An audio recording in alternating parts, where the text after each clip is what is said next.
Good morning, student. Myself Chirag Sukhani from Rockhill BBA College, Vapi, and I'm going to teach you advanced financial management subject. So we'll continue our sum. Question number 17. CAMGC Limited is considering two mutual exclusive project. Investment outlay of both the project is what rupees 5 lakh, and each is expected to have a life of 5 years. Under three possible situations, their annual cash flow and probabilities are as under. So situation good, normal, worst, probability is given, and cash flow for project A and project B is given. Now the cost of the capital is 10% and the risk-free rate of interest is what 7%. Now which project should be accepted? Explain with the working. Now in this sum हम लोग को clear cut नहीं बोला कि when the cash flows are dependent या when the cash flows are independent, कुछ नहीं बोला होगा. सो ओनली वन मेथड करके छोड़ देना, that is cash flows are independent करके. ओके चलो, तो हम लोग को पता है कि ये टाइप के सम्स के लिए 4 स्टेप्स फॉलो करना है. That is expected CFAT, then expected NPV, then variance and then standard deviation. Clear? So first हम लोग कैलकुलेट करेंगे पर प्रोजेक्ट ए, और मैंने यहाँ पे लिख लिया amount in lakhs because 6 lakhs, 4 lakh, 2 lakh cash flows is given, so amount in lakhs. So step 1 expected CFAT find out करना है, दैट इज CFAT बार. उसका कॉलम आपको पता है cash flow, probability and the cash flow after tax, but ये situation wise है तो हम लोग सिचुएशन वाइज यहाँ पे लिखा situation, cash flow, probability and the cash flow after tax. Okay now 6 into 0.3 तो 1.8, 4 into 0.4 1.6 and 2 into 0.6 that is 0.6. so expected cash flow आया 4. क्लियर? नाउ सेकंड स्टेप में क्या कैलकुलेट करना है, that is expected NPV, that is NPV bar. Okay और मैंने बोला है कि ये गुड, नॉर्मल, वर्स्ट का मतलब क्या होता है कि in case of good situation 6 lakh cash flow received for life of the project, यानी life of the project 5 years है ना, तो 6 lakh rupees 6 lakh rupees 6 lakh rupees 6 lakh rupees 6 lakh rupees 5 years तक सेम मिलेगा. और आपको पता है कि जब ये टाइप का सेम कैश फ्लो मिलता है तो हम लोग NPV कैसे फाइंड आउट करते हैं, expected cash flow into present value annuity factors at the rate of risk free rate. यहाँ पे 2 रेट दिया है, cost of capital and risk free, तो रिस्क फ्री रेट यूज करना है 7% for the 5 years minus initial investment. Okay so expected cash flow कितना आया 4 into present value annuity factors 7% for 5 years present value annuity factor 7% for 5th year 4.100 दिख रहा है. So 4.100 minus initial investment of the project is given 5 lakhs. So amount in lakhs है तो 5. So 4 into 4.100 that is 16.4 minus 5. So हमको मिला answer 11.4. Clear? Step third calculation of variance. Okay तो variance के लिए ये कॉलम आपको याद रखनी है ना, cash flow, probability, cash flow minus cash flow bar, CFAT bar, उसका स्क्वायर करना और प्रोबेबिलिटी के साथ मल्टीप्लाई करना है. सो यहाँ पे cash flow 642, probability is given, expected cash flow कितना आया 4, तो 6 minus 4 2 का स्क्वायर 4 into 0.3 1.2. ओके 4 minus 4 0 0 तो 0, 2 minus 4 minus 2 square 4 into 0.3 that is 1.2. so variance आया 2.4. Clear? So last step calculation of standard deviation and when the cash flows are independent, तो format क्या बनेगा, your variance present value factor का square करना है and present value. Okay so variance ये 5 years का है, सो 2.4 2.4 2.4 सब में सेम. क्लियर? ना प्रेजेंट वैल्यू फैक्टर्स यहाँ पे कितना परसेंटेज है, 7% है ना, तो प्रेजेंट वैल्यू फैक्टर्स में 7% देखना है और जो भी वैल्यू आए उसका स्क्वायर करना है. अब देखो मैं एक का दिखाता हूँ 0.935 0.935 इंटू 0.935 कितना आएगा 0.874 दिख रहा है. Okay so 0.874 then 0.762. In short जो भी ये 7% से जो भी आएगा ना उसका स्क्वायर करना है, याद रखना. So third में 0.666, 0.582 and 0.508. So total of this, that is 2 नहीं मल्टीप्लीकेशन अभी करना है. 2.4 into 0.874, that is 2.0976, then 1.8288, then 1.5984, 1.3968 and 1.2192. So total of PV 8.1408. So standard deviation is what? Square root of total of PV. So 8.1408. Okay. So हमारा answer आएगा 2.85 standard deviation. Clear all of you? Likewise we have to calculate for the project B. Easy रहेगा अभी, याद रहेगा ना. So first is what? Expected CFAT calculate करना है. So 5 into 0.3, 1.5, 4 into 0.4, 1.6, 3 into 0.3, 0.9. So total is what? 4. Expected NPV calculate करना है. So expected cash flow 4. Annuity factor same value मिलेगा 4.100. Okay. Minus initial investment 5 lakhs है. So 16.4 minus 5. So यहाँ पे भी answer आया सेम 11.4. वेरियंस अभी CFAT बार कितना आया 4. सो 5 minus 4 1, उसका स्क्वायर 1 हो जाएगा. 1 into 0.3 0.3. 4 minus 4 0 0 0. 3 minus 4 minus 1 square 1. Okay, and 0.3 यानी 0.3. सो टोटल आएगा 0.6 variance. So standard division variance 0.6, 0.6, 0.6, 0.6 and 0.6. ना ये स्क्वायर का हम लोग ने कैलकुलेट कर लिया. आगे वही आपको कॉपी करना है. 0.874, 0.762, 0.666, 0.582 and 0.508. Multiplication of this 0.5244, 0.4572, 0.3996, 0.3492 and 0.3048. So total of PV क्या आएगा 2.0352.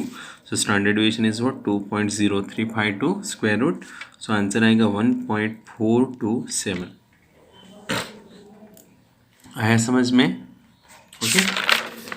चलो लाइकवाइज नेक्स्ट सम 18 नंबर सम. चलो. Skylark Airlines is planning to acquire light use commercial aircraft for flying class client at an investment of 50 lakhs.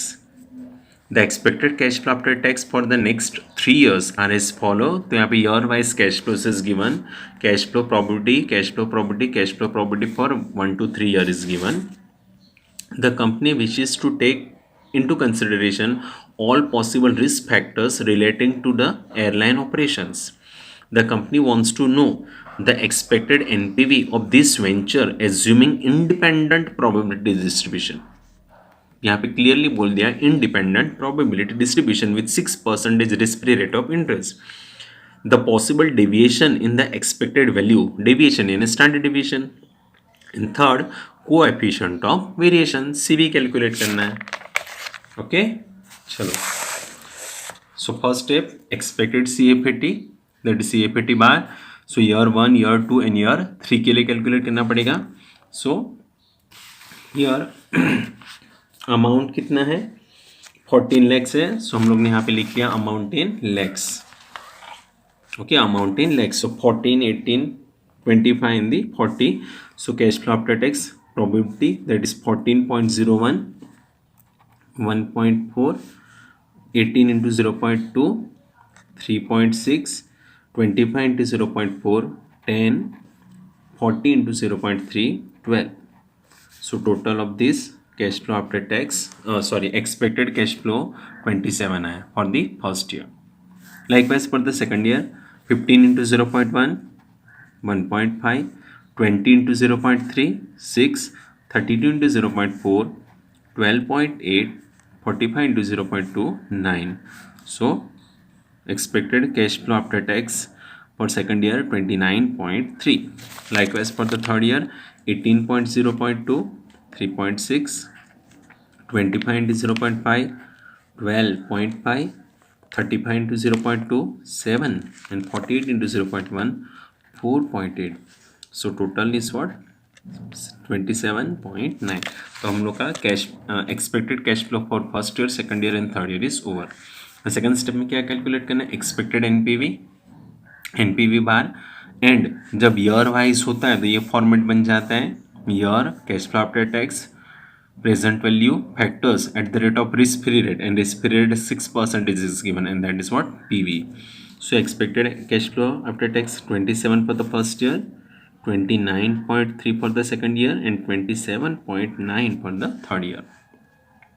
Present value factors table में देखना है 6%, this 0.943, 890 and 840.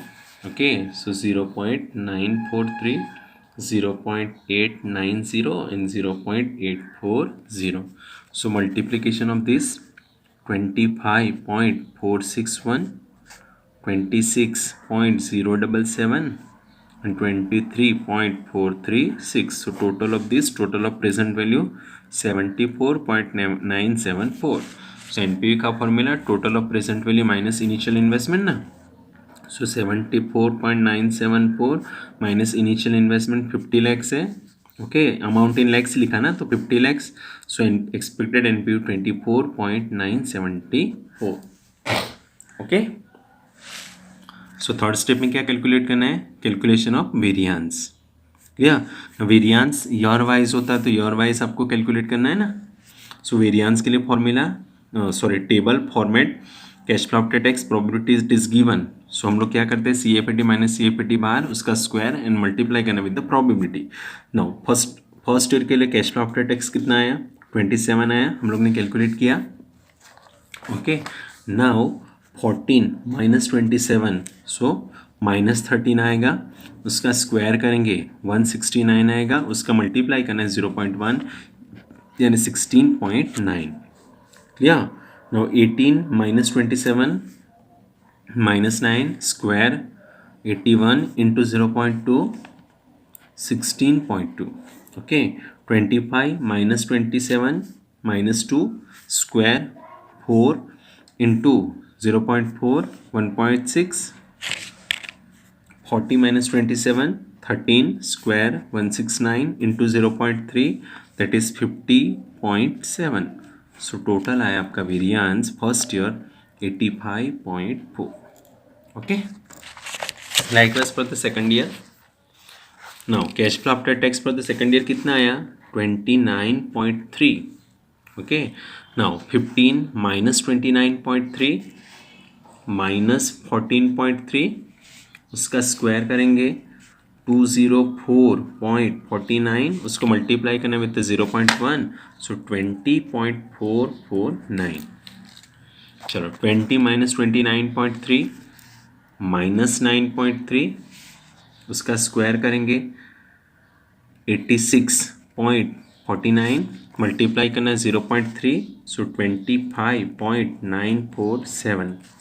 32 minus 29.3 plus 2.7, उसका square करेंगे 7.29, multiply with 0.4 that is 2.916.